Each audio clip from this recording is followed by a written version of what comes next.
Hello friend, technical foreman channel में आपका स्वागत है। और आज के वीडियो में दोस्तों हम खास करके बात करने वाले हैं, आपके पास कोई भी बाइक हो। ये मेरे पास जो है प्लेटिना कम्फर्टेक ईएस का मॉडल है। अगर आपके पास प्लेटिना है, चाहे कोई भी बाइक है, इनमें हर बार जो है आपको इसका जो आगे का फॉर्क असेंबली है, इसका ये जो ट्यूब है, इसको चेंज करवाने की अगर ज़रूरत बन जाती है। और फिर भी चेंज करने के बाद भी सोकर में से ऑयल जो है सोकर का वो बार बार लीक हो रहा है और बार बार आपको जो फॉर्क ट्यूब है चेंज करवाना पड़ता है, इसका ऑयल सील चेंज करवाना पड़ता है।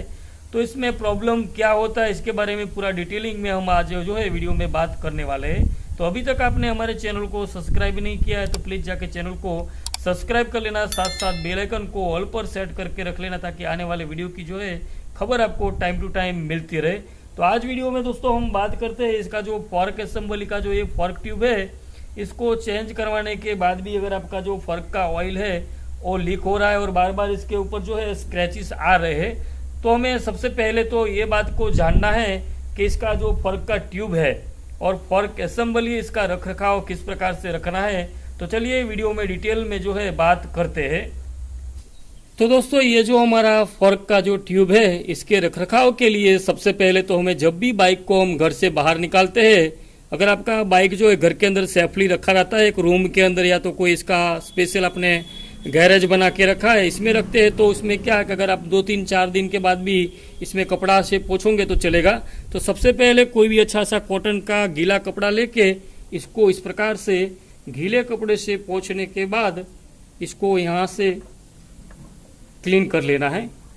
अगर ये जो प्रोसेस मैंने आपको करके दिखाया, इसका अगर आप ध्यान से इसको है रोज करेंगे, ऐसा नहीं करो कि रोज करना है आपको। अगर आपका बाइक जो है बाहर रहता है, जहाँ पर मिट्टी जो है सबसे ज़्यादा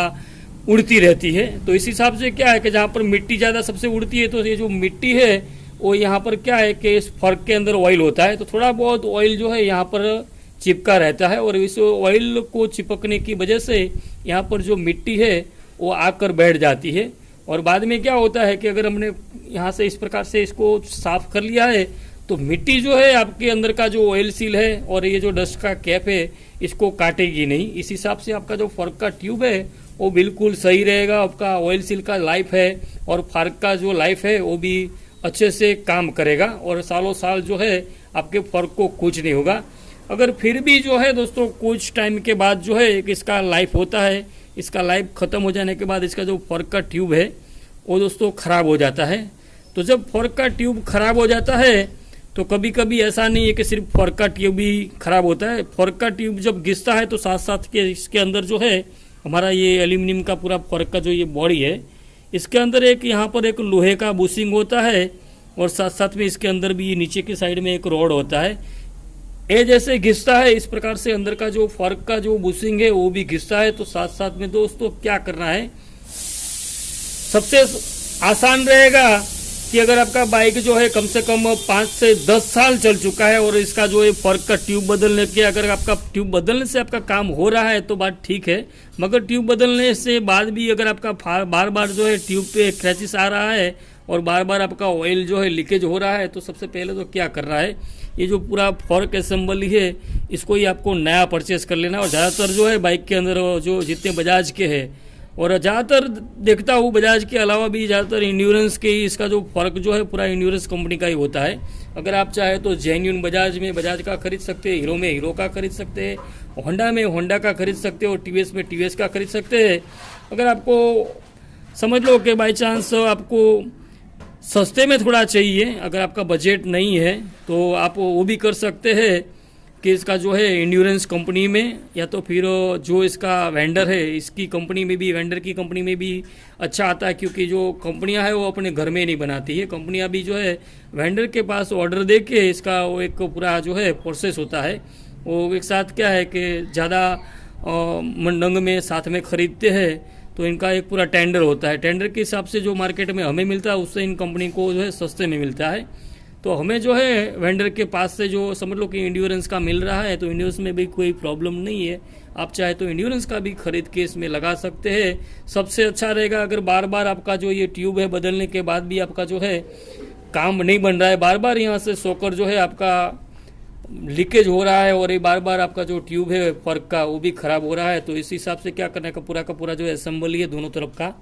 वो दोनों को चेंज कर लेना है। और हर बार जो है इसका जो प्राइस है वो बढ़ता रहता है, हर महीने 2 महीने में जो है जैसे जैसे बाइक के भाव जो है मार्केट में बढ़ते हैं इस हिसाब से इसके पार्ट जो है वो भी महंगे होते रहते हैं। इसीलिए इस वीडियो में मैं आपको पार्ट का जो दाम है वो नहीं बता रहा हूँ कि बाद में क्या होता है कि अभी मैंने बोल दिया कि आपका जो फॉर्क ट्यूब है वो आपको मार्केट के अंदर फॉर्क ट्यूब आपको मिलेगा 700 रुपये में, क्या तो 400 रुपये में, फिलहाल मैंने बोल दिया। और फिर आप मेरा वीडियो देखने के बाद 1 साल के बाद जाओगे देखने मार्केट में ढूंढने के लिए तो आपको ये 500 में नहीं मिलेगा। उस टाइम हो सकता है इसका क्या प्राइस है 200-300 रुपये बढ़ भी हो गए होंगे, तो ये सारा प्रॉब्लम रहता है। और दोस्तों जो फॉर्क का ऑयल होता है इसको हमें कंपनी के अकॉर्डिंग हर 10,000 किलोमीटर पर जो है चेंज करवाते रहना चाहिए। जैसे कंपनी कहती है कि हर 10,000 किलोमीटर पर जो है फॉर्क का ऑयल आप जो है चेंज करवाएंगे तो आपका फॉर्क का जो ट्यूब है इसका आयुष्य साथ साथ में, इसका जो डस्ट कैप है इसका आयुष्य साथ साथ में ऑयल सील और जो फॉर्क असेंबली है इसका आयुष्य जो है वो बरकरार रहेगा। और अगर आपका बजट नहीं है तो आप ये जो है इसका असेंबली जिसमें फॉर्क ट्यूब है, फॉर्क ट्यूब के साथ इसका ये जो डस्ट कैप है इसका ऑयल सील है और साथ साथ के इसके अंदर एक लोहे का जो है इसका बुशिंग आता है। अगर आपको इसका बुशिंग जेन्युइन जो सेट पूरा मिल रहा है तो उसको बदलने के बाद भी अगर आपके पास कोई अच्छा मैकेनिक नज़दीक में है, अगर वो कहता है कि मैं आपको कर दूंगा और कोई भी प्रॉब्लम नहीं होगा तो आपको वो भी सस्ता रहता है। मगर सबसे सस्ता रहता है अगर बार बार एक खर्च करवाने के बाद भी आपका काम नहीं बन रहा है तो सबसे अच्छा है कि पूरा का जो पूरा है फॉर्क असेंबली अगर आप चाहे तो जेन्युइन खरीदें या इंड्योरेंस में या जो वंडर ओएम पार्ट्स है इसमें भी आप खरीद के लगा सकते। काफ़ी सारे कमेंट आ रहे थे इसीलिए जो ये वीडियो है हमें बनाने की ज़रूरत जो है लगी तो हमने जो है वीडियो बनाया है। और कभी कभी दोस्तों क्या होता है कि ये जो हमारा पाइप है इनमें यहाँ पर जंग लग जाता है, तो जंग को छुड़ाने के लिए यहाँ पर एक बिल्कुल बारीक सा पेपर आता है जिसको यहाँ पर नहीं लगाना है। यहाँ पर तो आपका जंग लगेगा ही नहीं क्योंकि यहाँ तक तो जो है हमारा ये फॉर्क जो है वो ऊपर जब गड्ढे बड़े में बाइक जाता है तो इस टाइम पर क्या होता है दोस्तों कि यहाँ तक तो जो हमारा है सॉकर बैठ जाता है, तो यहाँ तक तो कभी जंग लगेगा ही नहीं। मगर ये जो ऊपर का हिस्सा है और यहाँ का हिस्सा है यहाँ पर कभी कभी रश लग जाता है। तो यहाँ तक के लिए अगर उस रश को आप छुड़ाना चाहते हैं तो एक आसान तरीका जो है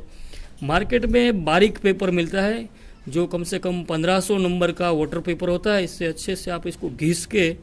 यहाँ तक ही आपको घिसना है, ऊपर आप घिस सकते हैं, यहाँ तक घिस सकते हैं सिर्फ 2-3 इंच में। यहाँ पर इसको पेपर को नहीं लगाना है, यहाँ लगाएंगे तो फिर क्या है पूरा जो असेंबली है आपको ये फॉर्क ट्यूब का वो आपको चेंज करना पड़ेगा। इसीलिए ये जो है आप ऊपर इसका रस्टिंग निकाल सकते हैं, यहाँ से यहाँ तक 2 इंच जो है 2 से 3 इंच तक इसका रस्टिंग जो है वो निकाल सकते हैं पेपर के ज़रिए। कई बार दोस्तों मेरे बाइक में भी यहाँ पर रस्टिंग लग चुकी है, मगर कई बार मैंने जो है 1500 नंबर का जो पेपर आता है एकदम बिल्कुल बारीक आता है जिसको हम ये जो बाइक का टैंक है इनको कभी कभी पेंट को सैंडिंग करने के लिए उपयोग में लेते हैं, बाद में से रबिंग करते हैं। तो ये जो पेपर आता है बिल्कुल बारीक आता है, इनको आप खड़ा लगाएंगे ना तो इसमें आपको पता भी नहीं चलेगा कि इसको जो है हमने यहाँ पर जो है पेपर से सैंडिंग किया है। मगर ध्यान रखना है सैंडिंग आपको ऊपर और यहाँ तक ही करना है, यहाँ पर नहीं करना है। अगर इस चीज़ में कर दिया आपने यहाँ के साइड में तो आपका पूरा असेंबली है वो चेंज करना पड़ेगा। और सबसे बड़ी बात है कि इसको टाइम टू टाइम कपड़े से, अगर समझ लो कि ज़्यादा मिट्टी वाला इलाका है और आपका बाइक बाहर मिट्टी में पड़ा रहता है तो इसको साफ़ करके ही निकले। सुबह में क्या करना है ऐसे लगाने के बाद घर से बाहर निकलना है तो मिट्टी जो है वो इसके अंदर नहीं जाएगी और ऑयल सील जो है हमारा अच्छा रहेगा। और थोड़े दिनों के बाद कभी कभी 1 महीना 2 महीना हो जाता है तो इसका जो ये कैप है, कैप के अंदर कोई भी छोटा सा लकड़ी का या कोई भी है इस प्रकार का हमारा जो सिम इजेक्टर का टूल आता है सिम को बाहर निकालने का, इसको से भी आप जो है इसमें अंदर इसको फंसा के इसका जो मिट्टी है इसको साफ़ कर सकते हैं। ध्यान रखना है कि ये जो मिट्टी है वो अंदर नहीं जाना चाहिए। मैं आपको इसमें साफ़ करके भी दिखाता हूँ। कई बार दोस्तों जो है मैंने इसको साफ़ किया है। और अगर ज़्यादा टाइम से अगर अपना ये जो टूट चुका है तो ये मार्केट में इसका वो जो कैप है ऊपर का ये जिसको डस्ट कैप कहा जाता है, ये ज़्यादा कोई इतना महंगा नहीं होता है। एक कैप जो है 25-25 रुपये का मिल जाता है। 50 रुपये में दोनों कैप आ जाएगा। दोनों को चेंज कर दीजिए ताकि जो आपका फॉर्क है इसका असेंबली का जो लाइफ है वो अच्छा बना रहे। तो चलिए दोस्तों, आज की वीडियो में बस इतना सा ही। काफ़ी सारे कमेंट थे तो सोचा कि इसके ऊपर वीडियो जो है बना ही देते हैं। तो मिलते हैं अगर ये वीडियो में, तब तक के लिए जय हिंद, वंदे मातरम।